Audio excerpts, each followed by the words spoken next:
Hello and welcome back to the Villa Filler podcast. I'm here as always with my good friend Dan Wiseman. But Dan, that doesn't matter. It doesn't matter that you're here. It doesn't matter that I'm here.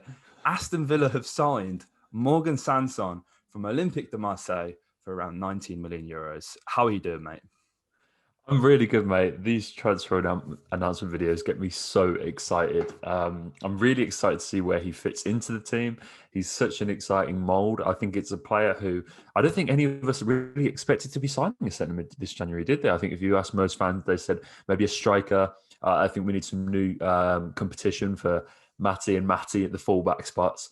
But no, this is really exciting. It's a player that with Connor going, and I think this is something we'll talk about a little bit more in the podcast. It's a really interesting replacement, isn't it? Absolutely. And it's the kind of, we've said this on the Transfer Rumor episodes.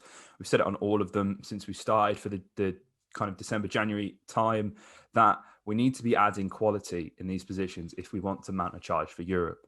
Now, Dan, signing a player like Sanson, that says to me that we're going for this. This is what we want. Sanson is someone who has played, I believe, 6 times in the Champions League so far this season for Marseille against opponents such as Manchester City.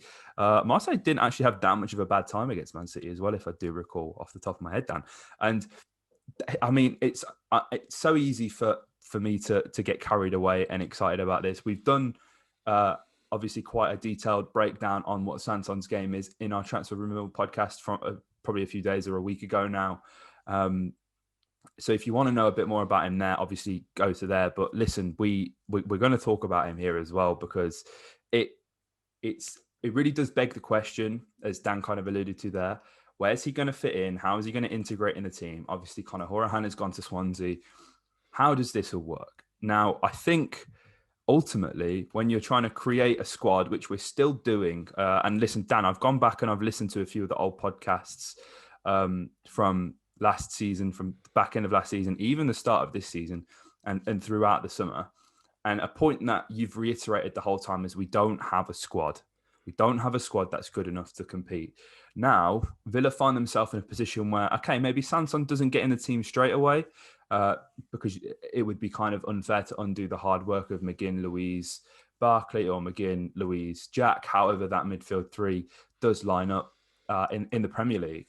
But we're in a position now where if Villa go a goal down and we're coming to the 70-minute mark, we're not just going to see the vintage Tres for El Ghazi sub, or we're not going to see Keenan come on and try and rough up the defenders. The staple Dean Smith substitutions that he has to make because of the squad he has. We're seeing a really creative outlet come off the bench who can change the game at the drop of a hat, and that's going to really change Villa's fortunes. I think seeing out the rest of the season, Dan. Yeah, absolutely, mate. I think it's one of those where he's a player whereby I think players of his mould are becoming increasingly more important in the Premier League, especially if you look at games like take our one against Burnley, say, and stuff like that. Just unlocking those kind of defences as it is later on, not making those sort of trademark substitutions, as you say. He's this true number 8 that operates between both lines in terms of midfield and defence, and probably more so midfield and attack. I sort of, when you watch him, I liken him to sort of like a more fluid Aaron Ramsey, potentially. Yeah. I think that kind of mould in that sort of true number 8, as I said, he's really strong defensively, and I think when you watch him, that sort of gets watched over because he's this very technical, very tricky dribbler with a really nice passing range and all this sort of stuff. A good eye for goal too, but his work rate and that element of it is, I think, why he fits in with this side well, and I think that's going to be crucial in being sort of favouring for so many months, as has been said in the report, in that he really does work hard for the team.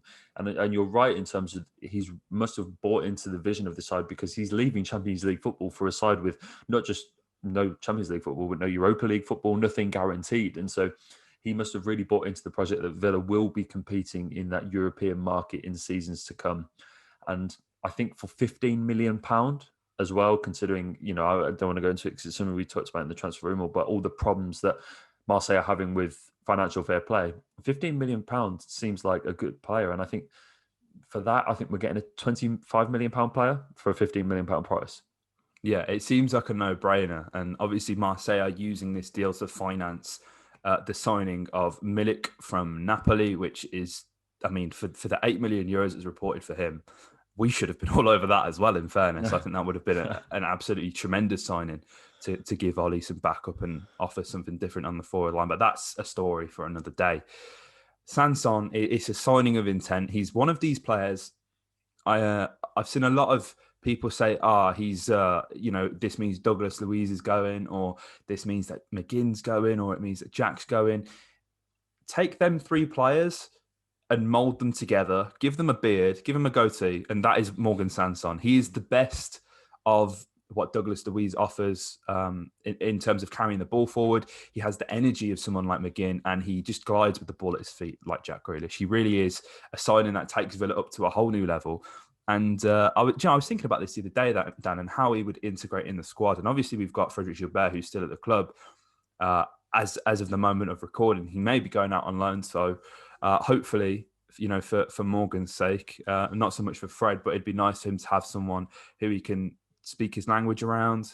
Saying that, he can do that with Bjorn. I'm sure Bjorn speaks French, but that's really important as well, because as we spoke about so many times, the dressing room. It's kind of easy to establish a dressing room with. When people speak the language, when you kind of know a bit what they're about personally. I imagine when you're identifying someone from the continent, it makes it that bit difficult just because of the language barrier. Obviously, as we'd seen before in the relegation season, Dan, that squad was split in half, and it couldn't have been more further apart in terms of there was no unity. Obviously, there was all of the French guys who we had who were speaking their language, and Remy Gard made You only have to look at Douglas. Obviously, it took him a while to learn the language, didn't it? And how that helped him settle into that. And we've seen the best of Douglas once he's learned English and been able to converse, not just off the pitch, but on it too. Yeah, exactly. It's a very underrated facet, because you just kind of think, well, okay, he's scored so many goals, he's so good, it's just going to translate. And that's not always the case, especially when you've got to try and understand John McGinn's Scottish accent on the pitch, which is something that Douglas did struggle with, which is not easy at all. So I don't envy him on that front, because I imagine that would be very difficult. But I think it's just such an exciting sign. Even if you don't know too much about him, guys, hopefully if you watched our Transfer Room podcast and watching this, you'll learn a bit more about him and hopefully get as excited as we are as well. There's not really been too many ingoings and outgoings just in football in general so far this January, obviously because of the COVID climate. So it's good to see that Villa are ready to pounce when they can. Obviously, Rob Dorset of Sky Sports spoke to Dean Smith, and he was very, are you signing Morgan Sanson? And Dean, it's not his kind of style to speak about players like that. But what Dean did say is he knows the areas that he wants to improve. And if a deal comes up that can't be turned down, then we're going to pounce. And we've seen that instinct coming right now. And it's good because, you've just got to look at the table. I think West Ham are sat in 5th right now. Leicester are currently top, I think, after their win against Chelsea.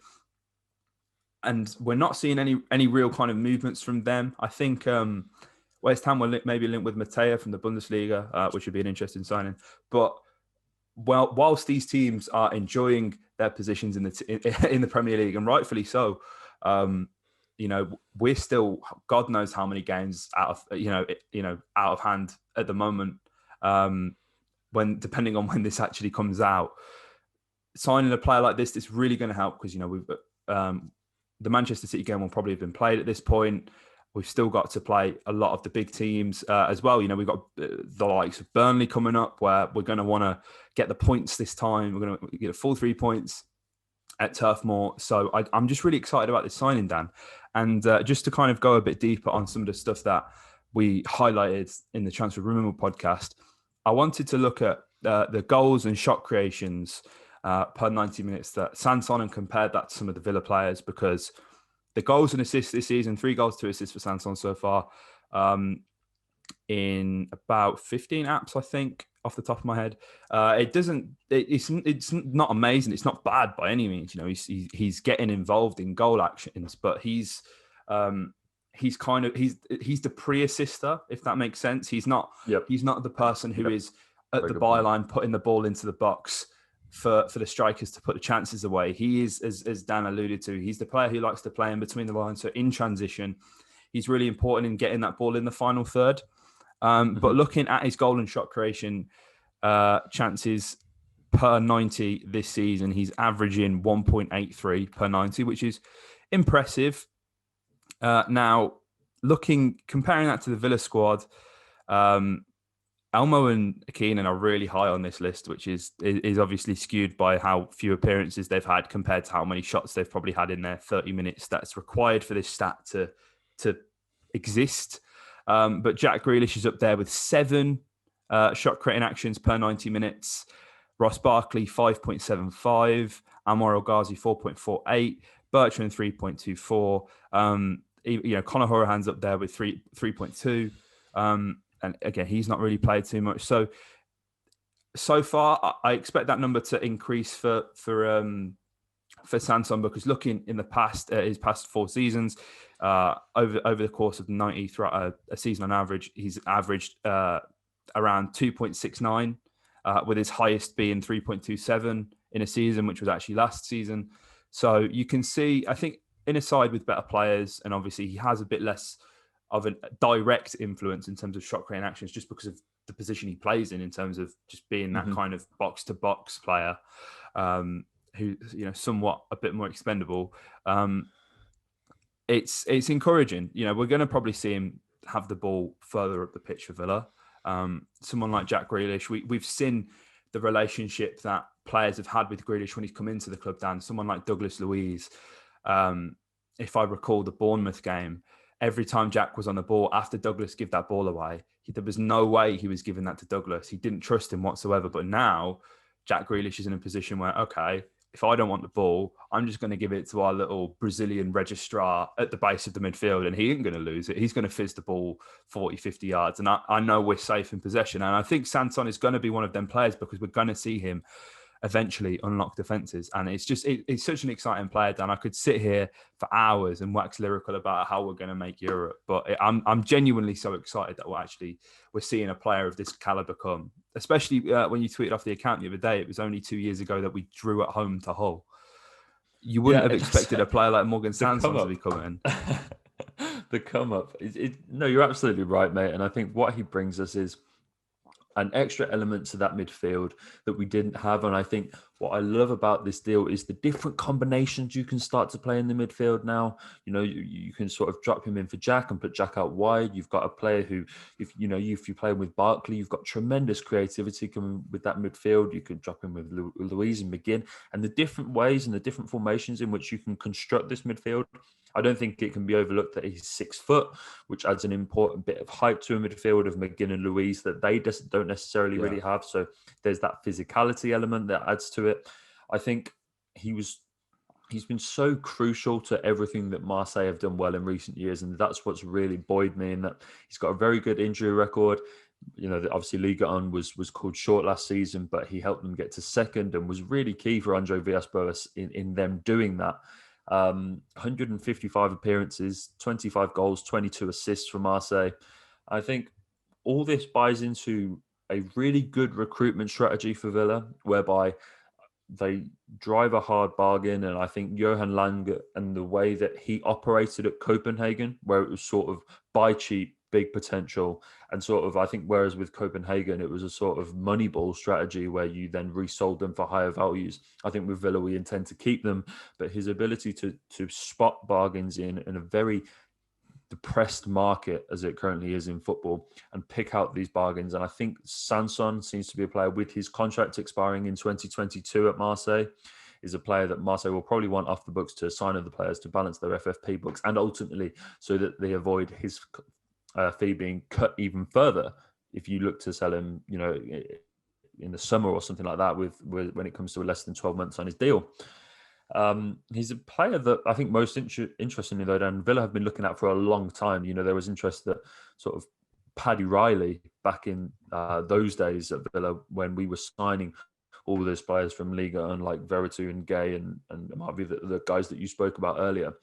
When Sanson was at Montpellier, that Paddy Riley was looking at him then, and Dean said that he's been looking at him for a number of months now. So it's a player that seemingly, as a club, that you can draw confidence from that, because it's not just this Aston Villa that we're looking at him. And Paddy Riley, all those deals seemed like a disaster at the time. what players they've gone on to become. It's clear that he had announced for scouting in League, and you look at where Jordan Veretout is now, Idrissa Gueye is now, Jordan Amavi is now. Look at what Adama Jordan Ayew. Traore has gone. Jordan Ayew has gone on to become all these different players, and so it's clear that he had announced for scouting in League, and if he was looking at him, I think you can draw confidence from that because he's now 26, coming into his prime years. It seems like a good time to sign Sanson because those midfielders sort of normally peak 28 to 30. So in a couple of years, I think we're going to really see the best of him. Absolutely, it's genuinely so exciting, and I think we can take a lot of confidence in the fact that it has been reported so many times how crucial Dean has been in the negotiations, because throughout the whole summer, when things were dry to begin with, people were saying Dean didn't have the pulling power. It was this, it was that. He's not good enough. Marcelo Bielsa is the one that people want to sign for. All this kind of stuff. We see Dean Smith and what he's building at Aston Villa deserves more respect. And of course, everyone who's watching this right now, who's a Villa fan, of course, knows that. But I think we're slowly seeing that respect be added to Dean Smith, not only Dean Smith, but just Villa's name as well. Again, we're looking at a much more credible outfit. Neutrals have enjoyed watching us play throughout the whole of the season, and I'm looking forward, Dan, to seeing Sanson in the second half of the season. So, guys, if you enjoyed this video, if you're excited about signing Morgan Sanson, hit the like button and comment your thoughts below on the signing. What do you think? Are you gassed like we are? Have you had to look at some compilations or whatever? Let us know. We're interested to know in the comments. And if you haven't, subscribe for more content. We've just passed 3,700 subscribers. If we can push to 4K by the end of January, that would be absolutely insane. That'd be absolutely insane. So if that's something, if that's something that you want, if you want more transfer content, then you've got to hit that subscribe button, because we're going to be delivering that till the end of the month. And if you guys have been enjoying the Football Manager streams, the Morgan and Wise streams, let us know as well in the comments below. And hopefully we'll be able to get them out to you a bit more regularly as well. So like, comment, subscribe, and up the Villa.